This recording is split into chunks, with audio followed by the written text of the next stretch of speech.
So the first portion of our cinnamon roll dough is going to be activating our active dry yeast. We want to get our milk to about 90 to 105. So I'm at about 95 right now, so that's perfect. So I'm going to add the yeast, whisk it in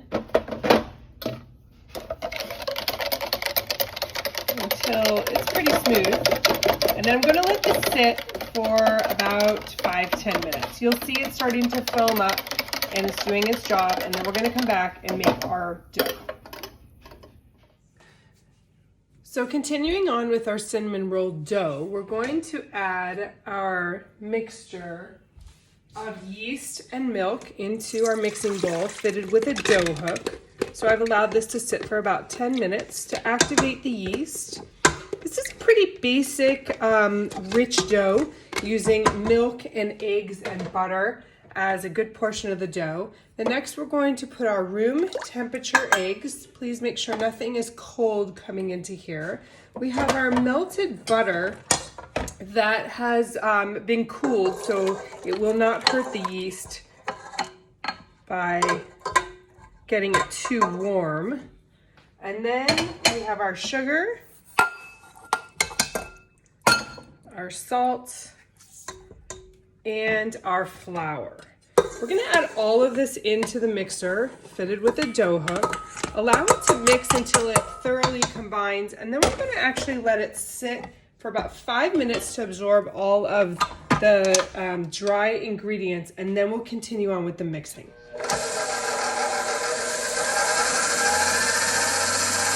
Allow the dough hook to pick up all of the wet ingredients into the flour, and I'll show you what it looks like when we will stop it.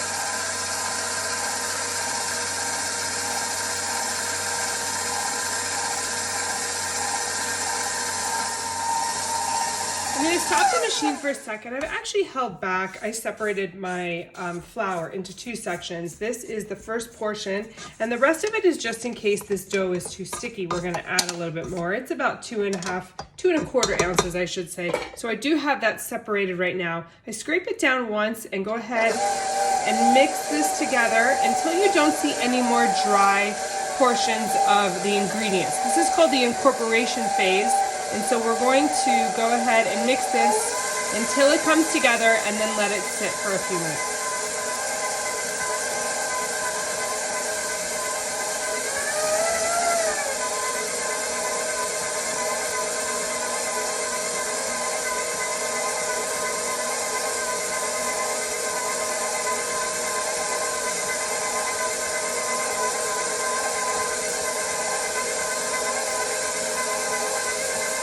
You can see almost all of the dry pieces have been absorbed into the dough. I'm just going to give it one more scrape on the sides. I'm going to set a timer for 5 minutes, come back, and then we're going to mix this for about 5 to 7 minutes on second speed. Okay, our dough has sat for about 5 minutes. I'm going to turn the mixer back on. You never want to go above speed 2 on your mixer. It will start to tear the dough, create too much friction, and it's really not good for the mixer itself.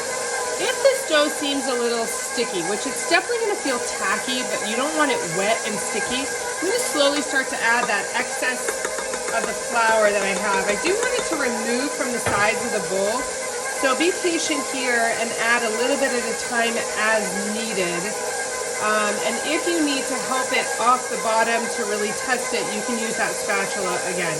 We're going to mix this. Once it kind of clears the bowl, I'm going to put a timer on for about 5-6 minutes, and then we'll come back and I'll show you what it should look like. Again, just a small amount at a time.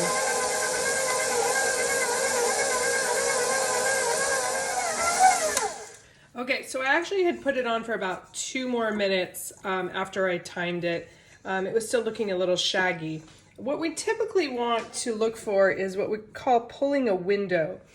And I think I might be able to show you this better on the counter. So I'm going to remove this from the mixing bowl and we're going to put it onto the cutting board. So I have just about this much left over of flour. I mean, it's less than an ounce probably. So I didn't need to use all of it, but you're gonna use it on an individual case-by-case basis. And this dough has a completely non-stick capability, so you do not need to flour your surface when you're removing this. What I wanna do is remove this dough from my dough hook and then use your rubber scraper to pull it out of the bowl all in one time so you don't really tear the dough at all. And then what I want to do is give it a few kneads by hand. So I'm going to turn the dough a quarter turn, knead it with the palm of my hand, turn it a quarter turn, and this will create that nice smooth and elastic surface that we're looking for. We want to do something called a window pane to pull a window, and that will show the gluten development of the dough. So typically what we do is we stretch it like this to show if you see a nice clear window that is developed like this, that doesn't tear. Now obviously it's going to tear at some point in time, but if you can pull this and see that clear kind of window in there and put your finger through this portion, you're developed enough. Now this is not, you don't need to make a loaf out of this. It's going to be a small cinnamon roll, so this is perfect. But you can definitely use that technique with all your other lean and rich doughs as well, and we'll get into that more. So just give it a few turns and you can see it's completely smooth and elastic. I do not need to use that excess flour, so just set that aside. We're gonna let this double in size by placing it into an oiled bowl. When you're ready to grease your bowl, you can use a little bit of oil, you can use pan spray, or even, since we've used so much butter in this recipe, you could take the wrapper and just grease the bowl with the excess butter that is on the wrapper before you throw it away. So I'm gonna do that and place my dough seam side down. Make sure your bowl is large enough to accommodate it rising till it's doubled in size. So we will make sure that we take a visual of this. When it comes to be doubled in size, we're ready to roll it out. So we'll wrap this, and I like to just put a towel over it. You can put saran wrap so you can see through it, and we'll set it aside for a little while. Our dough has beautifully risen, at least double its size, and now I'm ready to place it onto my lightly floured cutting board. Whatever surface you're using, just use as little flour as necessary in order to not dry out your dough. I'm gonna take my plastic bowl scraper and just gently lift it out. We don't wanna deflate it too much. We are gonna be rolling it out, but we want to be able to manipulate it on our own. So I wanna stretch it into a square so that I could go ahead and roll a rectangle, and then lightly flour the top as well. Go ahead and deposit more flour as needed, but like I said, this is a beautifully kind of non-stick dough, and we don't want to dry out the dough too much. You can start by patting it out instead of using the rolling pin right away. This just gives you a little bit of extra capability to control the dough and feel where it's going. And we're looking for a nice rectangle. Our goal is to get 12 cinnamon rolls out of this. Now, if you want larger cinnamon rolls, then you can roll it a little bit smaller or make it a little bit shorter. If you want some nice smaller ones, you can extend it a little bit longer. Now I have a cake pan here. It's like a 9 by 13 cake pan, and we're going to try and achieve a 15 by 24 rectangle. Now my board is almost 24 inches, so I know I'm going to have to bring it almost to the edge here and then up about 15. So I'll measure it when we get a little bit closer.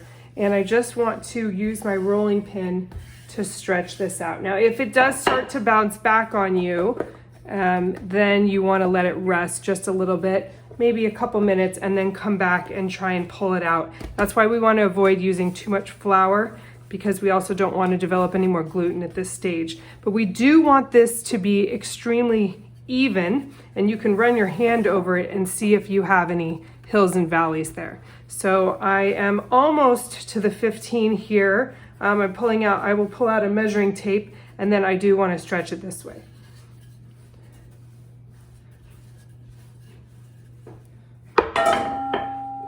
It is important that you keep your corners very square, because when we do roll up the cinnamon rolls, we don't want the edges to be missing any parts.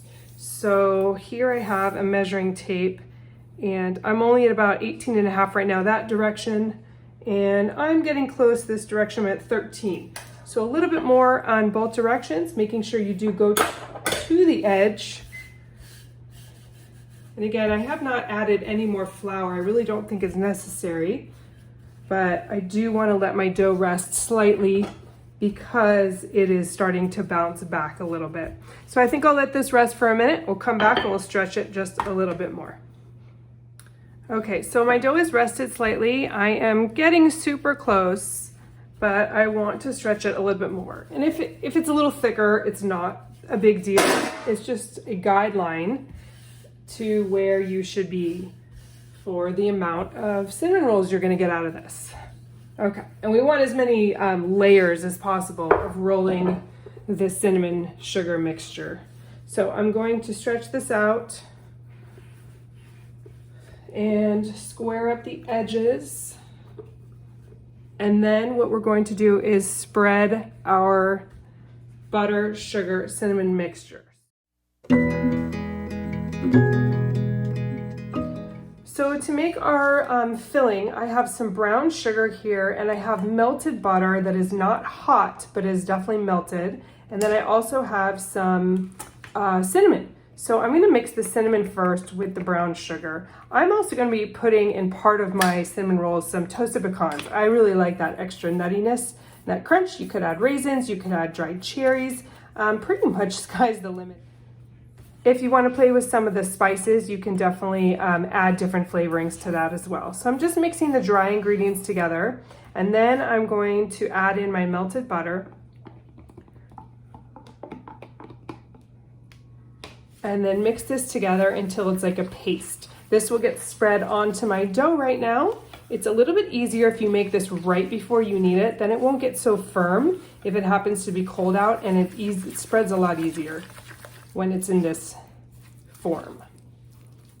Okay, so now we're going to get our offset spatula ready and go ahead and spread this on our mixture.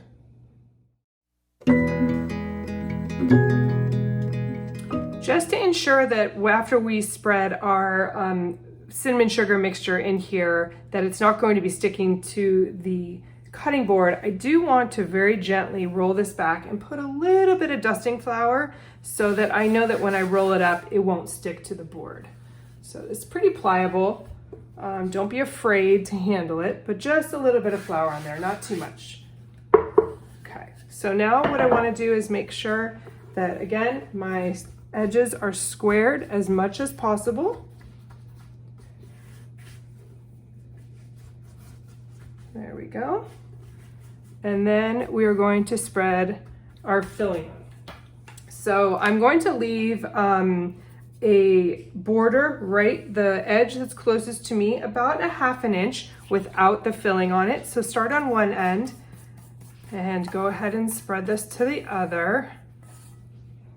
And then with your offset spatula, I find is the easiest method to do this.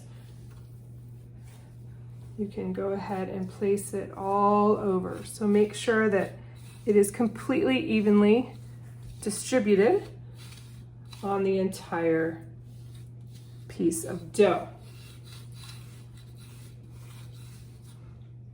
So take your time to make sure this is distributed nice and evenly, and please make sure you go to these edges because the person on the end is going to want all that delicious caramel that's formed by this mixture.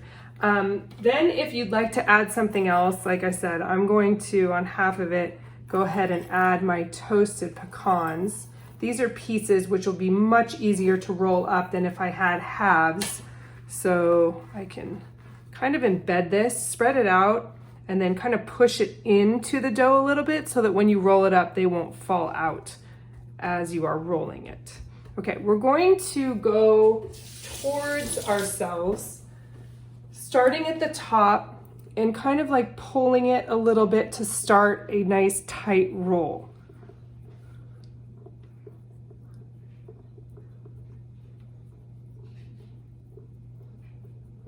Okay, so once you start that, then you want to kind of gently roll it towards you.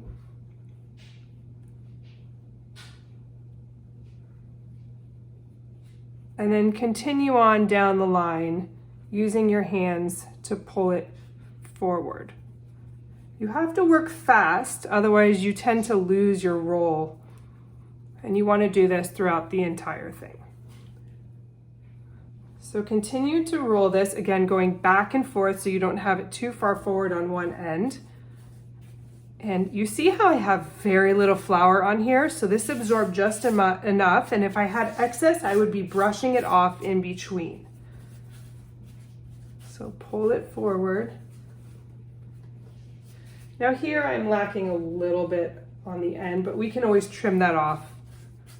And we're going to pull this a little bit more towards the center of my board so it's easier to work with, and bring it here. Now this little last piece we kind of want to pinch together, but we're going to create that seam like here and just kind of take your fingers and pinch that so it's not going to fall apart. Very, very gently and quickly. And then place it back on itself. So the seam is on the bottom. Now this obviously looks fatter here, but why is that? Because I have the pecans on this side. So it's gonna be a larger piece. Now to cut the cinnamon rolls, this end here, I'm just gonna actually just trim it up with a serrated knife. I normally wouldn't wanna waste anything, but I do want it to be nice and even. And then I'm going to actually just kind of split it here where I know I started my pecans, and you're gonna do 6 on one side and 6 on the other. Now when you do that, you wanna kind of measure it, and you can actually use a measuring tape, but I eyeball it, half and half. And then I'm gonna get 3 out of each one. So over here, I can always mark it before I cut it. So if I make a mistake, then I can go back and remark it. So I always mark it with this. Now some of these pastry scrapers actually have rulers on them, so they come in very handy, but those look really good to me. We want them to proof evenly and bake evenly so they're all the same size. So what I wanna do first is just cut these in half, and the best way to do that is just a nice quick cut with my metal pastry scraper. Then I will come back here. I can use this or I can use a serrated knife. I just find that the scraper works really well, and you can see all those amazing circles that we got, but you can also just use this scraper here, okay? I'm actually gonna use the serrated knife because I feel like the dough is kind of warm right now, so this will cut through it without squishing the layers together. Definitely do not use a chef knife with this, just a serrated knife. Now when you get to this one, this is not the correct way to place it. You're gonna place it down into the pan and kind of smush it down a little bit so that they're all equally the same height. Let's do that. Now I'm going to cut the other one and place it into our pan.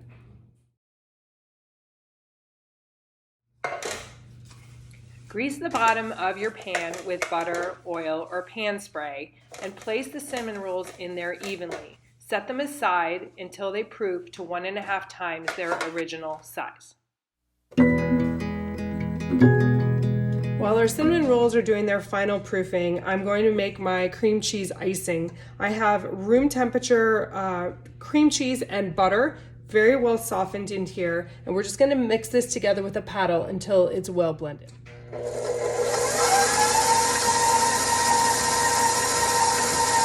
You want to scrape this once in a while to make sure I don't see any pieces of cream cheese in there, and then we're going to add our sugar and vanilla. Feel free to stop the mixer and scrape it down and get any pieces that might be stuck on the paddle itself or on the sides of the bowl that it's not getting. And so I'm just going to move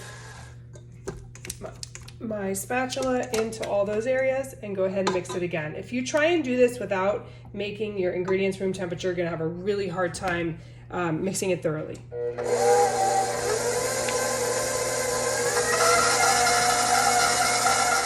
Now that the butter and cream cheese is well mixed, we want to place in the powdered sugar. Turn that on. Start it on slow so it doesn't splatter in your face. And that should get well absorbed and all the little pieces should mix in. And then you can go ahead and add your vanilla.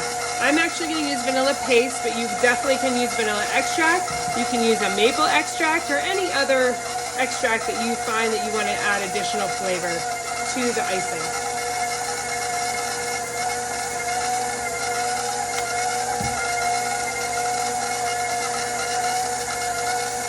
Once again, feel free to scrape the bottom. Make sure that everything is mixed off of the hooks, the paddle.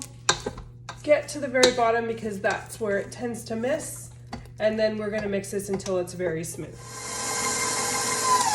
All right, our mix is completely smooth. We're gonna remove this and wait for our cinnamon rolls to be ready. Okay, so now our cinnamon rolls have risen. You can see they've plumped up nicely, about 1.5 times their original size. And the last step is to take some heavy cream and pour it right over the top of these guys. And that's going to allow for almost like a creamy caramel to form underneath. So when the cinnamon sugar kind of comes out underneath the cinnamon rolls, it'll create a really creamy caramel. So we're gonna just take that little bit and go ahead and pour it into the rolls, let it absorb in there, and then these are ready to go into the 375-degree oven. Okay, so these are right out of the oven, nice and golden brown, and that caramel is bubbling on the bottom. So we're gonna let that cool a little bit, and then we'll put the icing on it. All right, so now that our cinnamon rolls have cooled down completely, we want to take our icing and go ahead and place it on the top. You can use as little or as much as you like. And then we're going to use our offset spatula to really spread it over the tops. So just kind of get in there, spread it in. And then if you'd like to rewarm these, you can do so with the icing on, and then it will slightly melt into all the grooves when you're ready to enjoy. After they've all been iced evenly, you can either take a knife and cut through the lines, or you can just kind of separate them out with a spatula. And depending on your liking, if you like an outside piece or an inside piece, that is the one you're going to take. So you just want to scoop one of these guys out. And if you check out the bottom, it's like a caramely, gooey crust on the bottom. It's perfect. And then we're just going to place that on the plate and serve. So feel free to warm this up. I would say probably about 350 for just a few minutes, just until the inside part is slightly warm. The icing will be melted, or you could warm them up separately and then ice them, whatever your desire. So enjoy.